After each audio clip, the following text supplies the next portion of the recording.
Hello everyone, and welcome to Mr.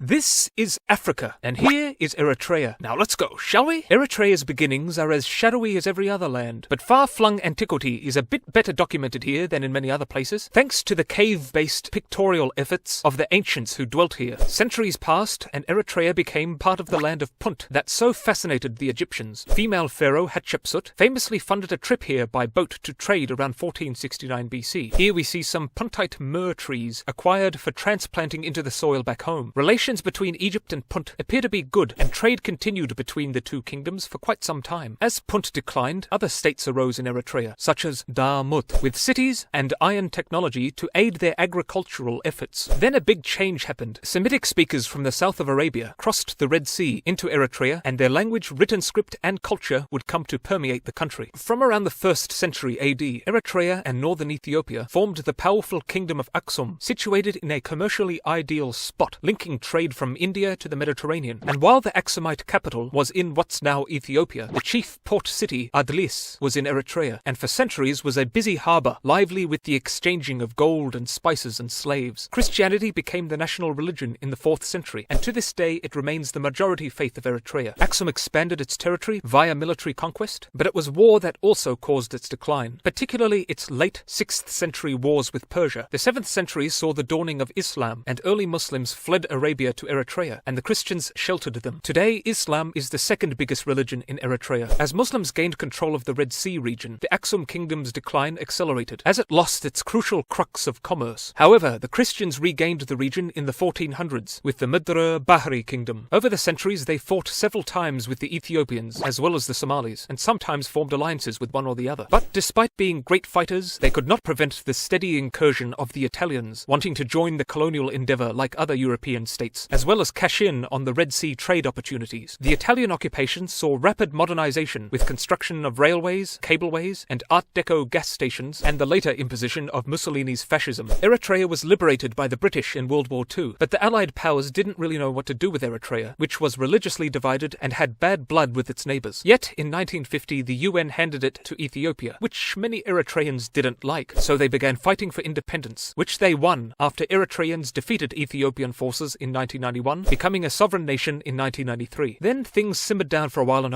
great, another war. This was a bloody border dispute that really didn't change anything and left tens of thousands dead. Subsequent years saw more skirmishes over disputed bits of ground. War's expenses are typically astronomical, and while freshly independent Eritrea had been doing well, all that ended with the colossal cost of conflict. Eritrea today is, as it essentially was in 1993, a dictatorship, and has a poor human rights record and a low human development index rank. And they make school kids wear pink shirts? I mean, come on, that's going too far. We hope improvements and better days loom ahead in the future for Eritrea, but as for me, it's bye for now. Bye-bye!